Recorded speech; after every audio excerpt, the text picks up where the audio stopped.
Baik, Assalamualaikum warahmatullahi wabarakatuh. Selamat siang semuanya. Perkenalkan, nama saya Muhammad Zainal Ibad, STMT.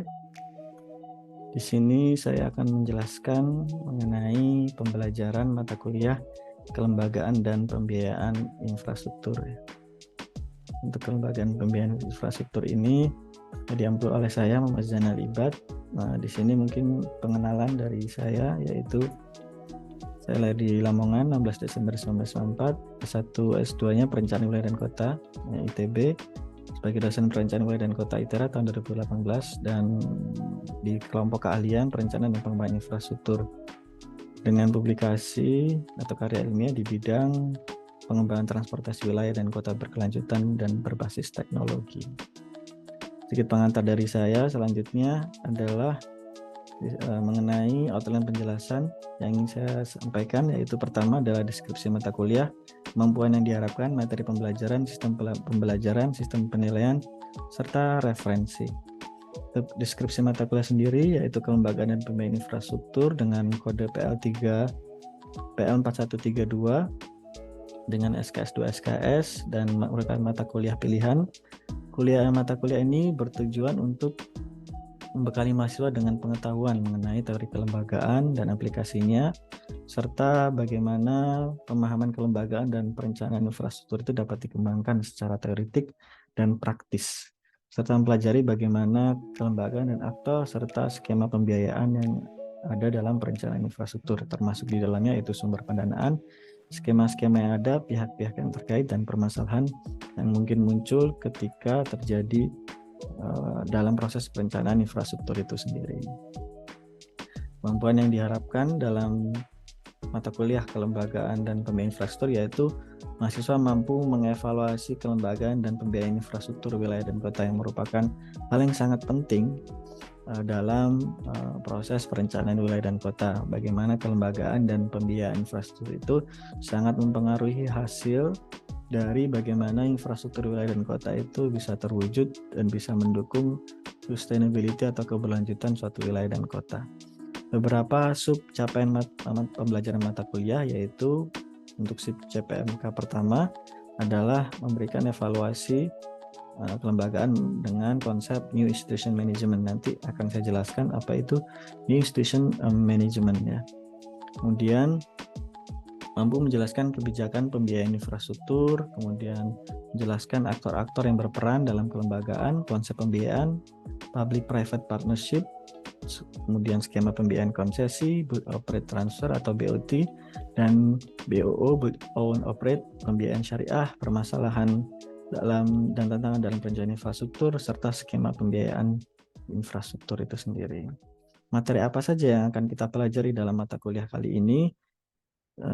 Yaitu meliputi teori kelembagaan, aplikasi, sumber pendanaan, skema-skema pembiayaan, dan permasalahan yang ada.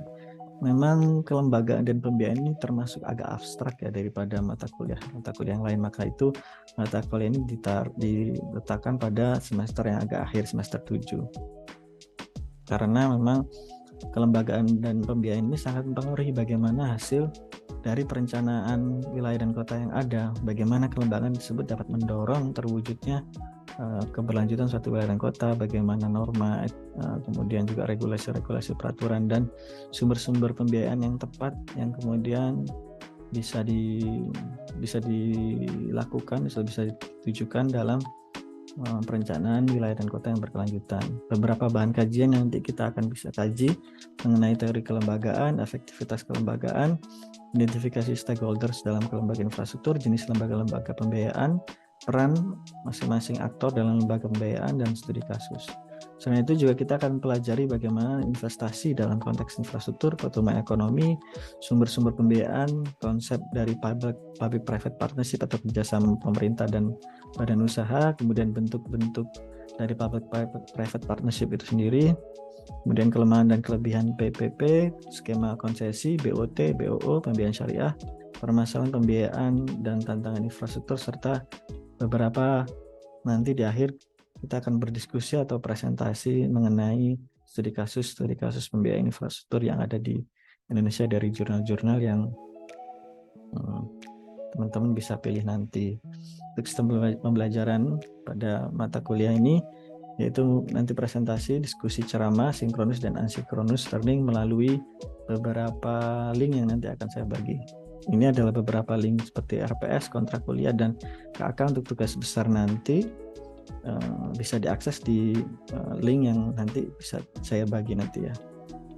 Selanjutnya untuk sistem penilaian ada ujian tengah semester 25%, ujian akhir semester 25%, makalah dan presentasi yang nanti akan dilakukan di akhir 20%, tugas besar 20%, serta keaktifan dan kehadiran 10%. Untuk sistem penilaiannya dari rentang nilai A, B, B, C, D, dan E.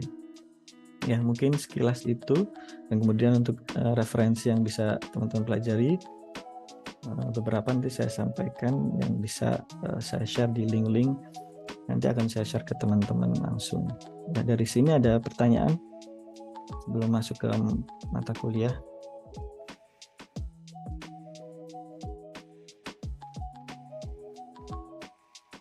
Oke, kalau tidak ada pertanyaan ya, nanti bisa dibuka link tadi, ada RPS, kontrak kuliah, dan KK tugas besar yang teman-teman bisa dapatkan ya.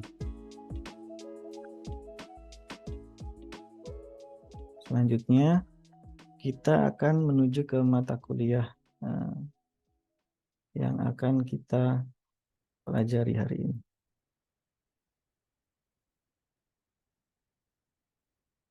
Baik, di minggu pertama kali ini, rekan-rekan sekalian, kita akan pelajari yaitu filosofi kelembagaan pada perencanaan infrastruktur. Kenapa ini penting? Kelembagaan dalam perencanaan infrastruktur itu masih sedikit ya dalam konteks kajian perencanaan wilayah dan kota. Bagaimana selama ini itu, bagaimana perencanaan itu hanya menghasilkan suatu produk perencanaan, tapi bagaimana kelembagaan atau institution yang kemudian menjadi framework atau kerangka sehingga perencanaan tersebut dapat terwujud itu masih sedikit dikaji. Nah, bagaimana kita bisa memahami kelembagaan dan pembiayaan dalam konteks mewujudkan infrastruktur wilayah dan kota yang berkelanjutan, nah itu akan menjadi topik bahasan dalam mata kuliah ini, dan terutama pada mata kuliah kali ini kita akan mempelajari dahulu apa itu filosofi dari institution atau kelembagaan. Oke, pertama mungkin teman-teman bisa buka menti.com melalui HP atau laptopnya masing-masing ya. Nah, teman-teman silakan masuk ke menti.com. Menti.com, nanti masukkan kode 77371297 ya.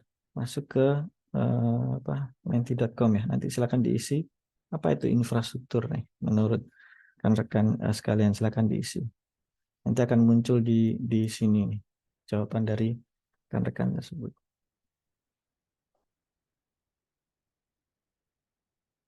Oke, kalau sudah bisa disubmit ya. Apa itu infrastruktur ya yang ada di pikiran teman-teman sekalian? Oh, ini sudah ada nih.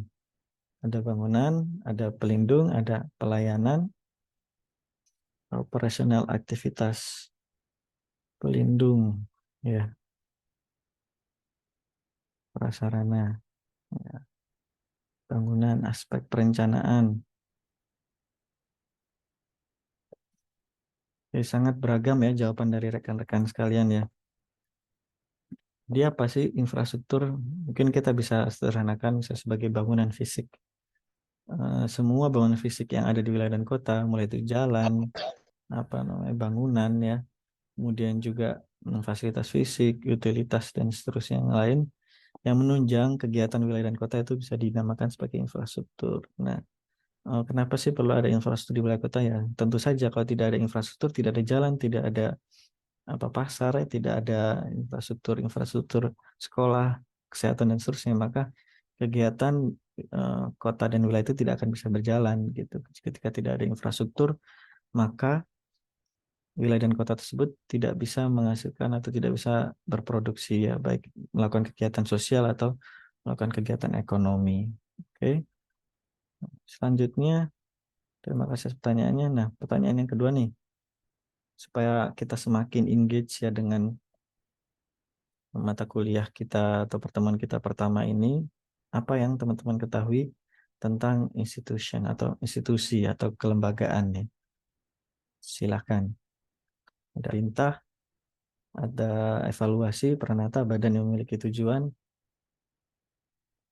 penyelenggara, monitoring, kelembagaan ya, lembaga planning dan programming ya. Kita bisa melihat di sini institusi atau kelembagaan itu sebagai, atau kita simpulkan organisasi ya, atau lembaga, bahwa sebenarnya institusi itu lebih dari itu. Institusi itu bukan hanya badan atau lembaganya saja, tapi perangkat norma dan aturan, regulasi, dan juga termasuk di dalamnya adalah lembaga atau organisasi yang kemudian berkaitan erat dalam konteks mewujudkan suatu tujuan tersebut. Jadi institusi itu beyond organization ya. Oke, mungkin tidak berlama-lama, kita lanjut ke ini ya, ke kuliah kita. Oke, pokok bahasan mungkin tadi setelah pemanasan sedikit, kita lanjut ke pokok bahasan mata kuliah kita. Ada peta konsep materi, capaian pembelajaran, uraian materi, serta tugas dan evaluasi. Seperti tadi saya jelaskan bahwa mata kuliah minggu pertama kali ini adalah menjelaskan mengenai filosofi dan institusi di perencanaan. Ada dua pokok bahasan, yaitu planning and institution serta new institution management yang nanti akan kita bahas. Capaian pembelajaran pada mata kuliah atau kuliah minggu pertama ini yaitu mahasiswa mampu memberikan evaluasi kelembagaan menggunakan konsep new institution management dengan benar dan jelas. Oke, jadi nanti kita pelajari ya apa itu institusi dan konsep new institution management itu apa ya Pak gitu. Pertama mengenai institution in planning, bahwa keterhubungan antara institusi dan planning itu tergolong baru ya. Nah, tadi yang seperti saya jelaskan bahwa institusi itu dapat mengurangi ketidakpastian dan membuat ekspektasi dari perencanaan itu semakin reliable. Ketika tidak ada institusi yang jelas di hutan belantara dan seterusnya gitu ya, tidak ada lembaga, tidak ada aturan yang jelas di sana, bagaimana kita bisa memproduksi sesuatu. Dan nanti ketika terjadi konflik, terjadi perebutan sumber daya dan seterusnya, eksternalitas, kemudian ada tragedi of common, teman-teman pernah mendengar juga. Nah itu ketika tidak ada institusi yang ada di dalamnya, maka tidak akan terjadi suatu ekspektasi yang lebih bisa diandalkan. Jadi institusi itu menyediakan framework teman-teman yang dimana planning itu bisa bekerja. Bagaimana perencanaan di lintas sektor, kemudian bagaimana perencanaan itu yang sudah dilakukan analisis teknis tersebut kemudian bisa dijalankan, itu butuh institusi untuk menjalankannya, butuh lembaga, butuh norma, butuh regulasi, butuh aturan dan seterusnya. Institusi itu ya ini ya, root atau berakar pada norma kebudayaan dan juga praktek yang menyediakan konteks untuk perencanaan itu sendiri, meningkatkan ability untuk forecast, predict, dan expect dengan lebih luas, sehingga institusi ini membuat perencanaan itu menjadi mungkin, karena dengan adanya institusi itu menyediakan wadah supaya analis-analis perencanaan yang sudah kita lakukan itu bisa berjalan dengan baik. Dan di bahasan yang kedua kita akan pelajari apa itu nih institution management, yaitu sebuah pendekatan pada administrasi publik yang menekankan bagaimana pengetahuan dan experience atau pengalaman yang dibutuhkan dalam berbagai disiplin ilmu termasuk manajemen dan bisnis untuk meningkatkan efisiensi, efektivitas, dan kinerja pada umumnya pada perencanaan infrastruktur dalam hal ini ya, atau pelayanan publik dalam konteks birokrasi yang modern ini. Kita bisa melihat bahwa government atau pemerintah yang lama itu, model-model pemerintah itu terlalu birokratif, terlalu besar, tidak efisien, tidak efektif ya, dan uncountable, lack of transparency, dan terakhir adalah corruption. Bagaimana terlalu birokratif ini yang kemudian membawa pada ketidakefisien dan efektifan dalam proses perencanaan infrastruktur gitu. Misalnya harus begini, harus setahun sekali, padahal kebutuhan perencanaan itu sangat dinamis ya. Kemudian juga harus melewati proses yang begitu panjang, proses penganggaran, proses yang sangat tidak efisien, tidak efektif, birokratif ya, harus ke pusat, ke daerah dan seterusnya. Kemudian proses pertanggungjawaban juga tidak accountable dan tidak transparan, banyak politik praktis yang kemudian tidak bisa menjadikan tadi proses perencanaan infrastruktur itu bisa menjadi lebih efisien gitu. Jadi di sini ada pergeseran dari traditional public administration to new institution management ya. Jadi yang sebelumnya itu yang kita kenal dengan Weberian model of public administration itu ada pergantian menuju public management, yang mana doktrin bahwa administrasi yang baik menekankan pada hierarki dari ketata laksanaan pada suatu perencanaan, depolitisasi birokrasi, dan eliminasi dari duplication dari atau overlap itu menjadi doktrin bahwa itu semakin baik administrasi maka semakin baik perencanaan atau hasil, bahwa itu telah bergeser kepada prinsip-prinsip yang menekankan pada new institution management, bukan traditional public administration lagi. Ya, bagaimana model administrasi yang klasik yang Max Weber yang sampaikan itu? Yaitu prinsip birokrasi, sebuah rules atau regulasi, standar operasi prosedur misalnya, kemudian juga kontrol yang kuat dari atas ke bawah, kemudian hierarki yang monokratik, dan kebijakan yang sudah di-set dari atas sehingga tidak ada fleksibilitas dan dinamika yang bisa dilakukan atau inovasi yang terjadi dari bawah. Peran dari birokrasi itu sangat subordinat sebagai political superior, seperti yang terjadi di Jerman pada saat itu ya. Kemudian inti dari New Public Management sendiri itu bukan pada government how to do, tapi bagaimana bisa melakukan itu menjadi lebih baik. Misalnya dulu ada money follow program ya, atau program follow money. Sekarang money follow programnya apa? Maka kita carikan sumber pembiayaan yang bisa untuk itu, entah dari swasta, entah kerjasama pemerintah swasta, atau sumber-sumber pembiayaan yang lain. Bukan uangnya segini, ya udah kita cukup untuk ini. Tidak memberikan inovasi-inovasi pembiayaan yang lain atau beberapa solusi-solusi alternatif pembiayaan yang bisa meningkatkan kualitas atau hasil dari infrastruktur itu sendiri. Sometimes advance are the best solution to government key problems. Misalnya kita butuh jalan, sedangkan jalan itu milik pemerintah kota, sedangkan itu dilewati oleh berbagai kendaraan dari antar provinsi yang lewat di situ. Kalau kita mengikuti public administration awal, oh ini punya kota, jadi harus dibangun oleh kota, sedangkan kota tidak punya anggaran yang besar gitu. Sedangkan jalan ini cukup signifikan mempengaruhi dinamika perkembangan transportasi antar kota gitu ya. Nah, kalau kita hanya berpikir pada public administration, ya tidak akan jadi itu jalan gitu ya. Tapi bagaimana new public management? Oh, ternyata ini perlu kemudian diangkat menjadi statusnya menjadi status jalan provinsi, sehingga karena nilai strategis tersebut, maka anggaran provinsi juga bisa turun ke sana. Dengan konteks yang lebih baik, new public management itu mengandalkan berbagai pola-pola perencanaan atau pola-pola manajemen yang kemudian memungkinkan untuk perencanaan atau infrastruktur bisa dibangun. Atau misalnya teman-teman pernah dengar proyek strategis nasional ya, PSN. Bagaimana langkah seorang presiden ingin membangun besar-besaran infrastruktur tapi terkendala dengan berbagai birokrasi atau terkendala berbagai regulasi, maka dibuatlah peraturan presiden mengenai proyek strategis nasional, bahwa ini punya strategis nasional, sedangkan aturan-aturan yang lain itu mengikuti hal tersebut. Untuk pertemuan kali ini saya ada beberapa kasus studi seperti yang terjadi di Jakarta.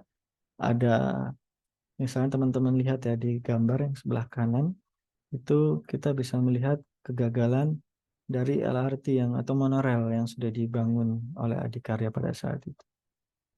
Oleh monorail pada saat itu yang mungkin sudah dari beberapa dekade atau puluhan tahun yang lalu tidak jadi dibangun.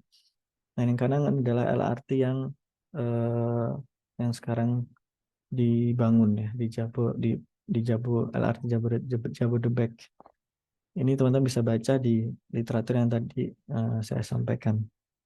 Beberapa regulasi yang sangat birokratif ya, dan bagaimana pemerintah berusaha untuk mengubah beberapa peraturan regulasi sehingga kelembagaan ini menjadi penting nih, sehingga LRT yang sebelumnya itu mandek gitu ya, mangkrak, kemudian bisa dilanjutkan dengan pembangunan yang dengan proses perencanaan yang lebih baik. Nah, nanti kita bisa kaji, kita bisa perdebatkan, kita bisa diskusikan bagaimana proses perubahan tata kelola dari A ke B dan apa aja perubahannya dan bukti-bukti sukses dari perencanaan infrastruktur itu.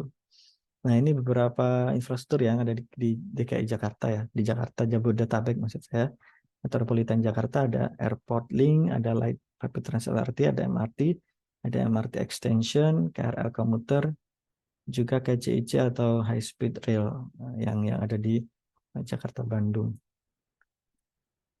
Baik, nanti pada akhirnya teman-teman coba kerjakan bagaimana teman-teman bisa mengevaluasi, pilih satu saja infrastruktur yang teman-teman bisa pilih gitu ya. Dan juga coba evaluasi kelembagaan tersebut menggunakan konsep New Institution Management dari prinsip-prinsip yang tadi sudah kita diskusikan. Bisa dikirim nanti ke email saya zainalibat@pwk.itera.ac.id. Oke, sampai sini boleh ada pertanyaan dari rekan-rekan sekalian? Novel, gimana Novel? Izin Pak, menurut saya kalau dari beberapa ini yang uh, sampai saat ini MRT sudah cukup sih Pak. Oke, kenapa MRT itu bisa dikatakan sukses ya dalam konteks perencanaan infrastrukturnya, Novel? Uh, karena dari MRT itu punya punya beberapa, dia memecahkan solusi-solusi gitu Pak. Hmm. Contohnya dari ini Pak, apa dia bisa menekan emisi karbon, karena dengan khususnya MRT ini kan banyak juga di jantung ekonomi Indonesia di kota Jakarta Pak. Jadi Hmm. menurut saya dia berhasil itu karena dia bisa menarik banyak massa Pak buat naik transportasi umum ini Pak. Jadi Oke. menurut saya itu dikategorikan berhasil. Oke. Terus juga airport link juga salah satunya juga Pak. Karena Hmm. dia jadi integrasi dari bandara bisa menuju ke tempat-tempat sekitarnya, baik dari daerah Tangerang, Bekasi, Jakarta atau maupun Bogor Pak. Jadi dia menjadi solusi, apalagi dengan kelembagaan yang baik, jadi bisa mengkombinasikan dari beberapa aspek dari transportasi tersebut Pak. Ya, terima kasih Novel. Ya, ada tambahan? Mungkin, oh ya Lesta, silakan Lesta. Oke, baik Pak, terima kasih atas kesempatannya. Jadi saya sedikit ada perbedaan pendapat nih Pak dengan Nova. Kalau menurut Nova kan MRT ini cukup berhasil ya Pak. Sedangkan menurut saya MRT ini masih sangat kurang Pak dalam hal segi mungkin kelembagaannya, terus juga dalam segi penataan infrastrukturnya, di mana di dalam MRT itu masih banyak permasalahan terkait dengan pembebasan lahan yang memang lahan sekitarnya itu masih banyak milik umum, sedangkan di kawasan MRT tersendiri itu diharuskan sebenarnya itu milik pemerintah kota. Seperti itu dari permasalahan yang pertama. Dan juga untuk hal lainnya MRT ini masih sangat kurang dalam hal contohnya ketertarikan masyarakat, di mana pemerintah belum banyak mengajak tentang masyarakat bagaimana sih ayo menggunakan MRT gitu, dan juga masih banyak yang belum tahu terkait dengan MRT ini, dan juga masih banyak permasalahan-permasalahan di lapangan yang memang masih kita lihat sendiri, mulai dari cara infrastruktur jalur MRT-nya sendiri, terus juga cara kesesuaian lahannya seperti apa, seperti itu Pak. Nah kalau untuk yang berhasil menurut saya sendiri itu ada seperti KRL dan juga airport. Kalau airport sudah tidak dapat dipungkiri itu sudah berhasil dikarenakan cukup terintegrasi ke depannya, mulai dari perencanaan infrastrukturnya, mulai dari pembiayaannya seperti apa, lalu juga promosi terkait dengan airport ini seperti apa, dan juga kan ini ada keterkaitannya antara negara satu dengan negara yang lainnya, mulai dari itu sudah cukup menjadikan sebuah pendapatan di negara kita juga gitu kan.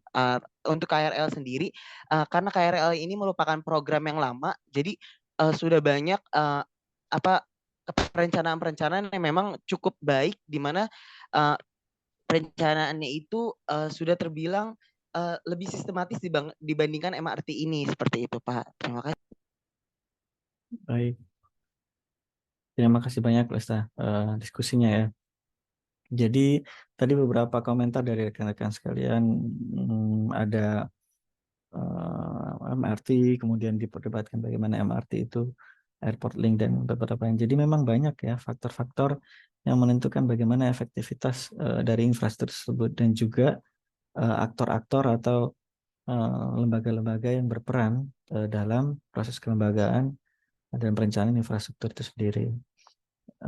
Paling tidak dalam pertemuan ini kita tahu perlu atau penting keterlibatan berbagai lembaga atau institusi yang terlibat, dan penting peran institusi tersebut dalam perencanaan infrastruktur ya, meskipun ya, dan banyak aspek-aspek yang bisa kita gali lebih jauh dalam institusi itu sendiri, seperti faktor-faktor apa saja dan juga peran dari aktor-aktor dalam perencanaan infrastruktur itu. Nah, di sini kita bisa tahu ya bagaimana kelembagaan itu punya peran yang sangat penting untuk mensukseskan terwujudnya infrastruktur itu dalam sebuah wilayah dan kota. Seperti contoh yang ini, seperti rekan-rekan tadi jelaskan, ada MRT, LRT, airport link, dan seterusnya. Itu membutuhkan institusi yang sangat kuat dan institusi yang sangat kompleks untuk kemudian mewujudkan dari infrastruktur itu. Kalau kita hanya menggunakan bisnis as usual saja, mungkin sampai sekarang tidak ada MRT, LRT atau kereta cepat ya, dan berbagai infrastruktur penting yang lain yang kemudian bisa menunjang mobilitas dari masyarakat di DKI Jakarta. Maka dari itu perlu pendekatan perubahan paradigma untuk merencanakan atau membangun infrastruktur tidak menggunakan bisnis as usual atau seperti pabrik mesin saja, tapi bisa berpikir out of the box. Ada inovasi-inovasi yang kemudian sangat diperlukan dan penting untuk pengembangan infrastruktur di suatu wilayah dan kota. Oke, mungkin karena waktu yang terbatas, terima kasih semuanya atas diskusinya ya pada hari ini. Oh ya, saya tunggu nanti tugasnya yang merupakan refleksi dari infrastruktur yang bisa teman-teman pilih dan bagaimana peran dari New System Management ini dalam kelembagaan suatu infrastruktur.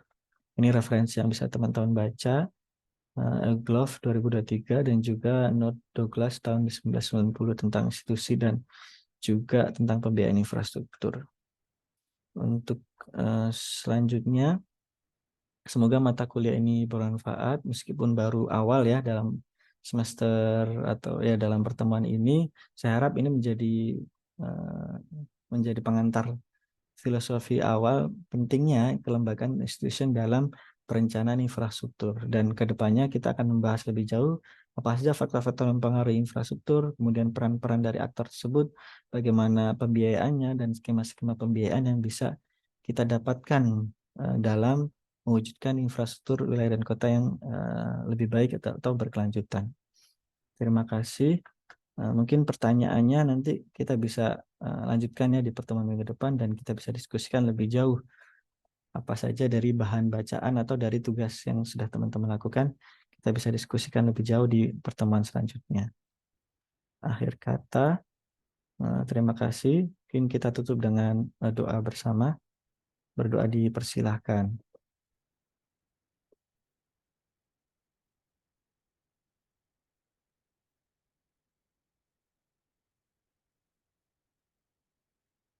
Baik, semoga pertemuan pada kali ini bermanfaat dan mata kuliah kelembagaan dan pembiayaan infrastruktur ini menjadi awal ya atau motivasi teman-teman semuanya untuk memahami keilmuan perencanaan wilayah dan kota secara lebih luas, dan bagaimana kelembagaan itu sangat berperan penting dalam proses perencanaan wilayah dan kota. Terima kasih. Saya tutup kuliah hari ini. Assalamualaikum warahmatullahi wabarakatuh. Waalaikumsalam. Terima kasih, Pak. Terima kasih, Pak. Ya, sama-sama. Terima kasih ya.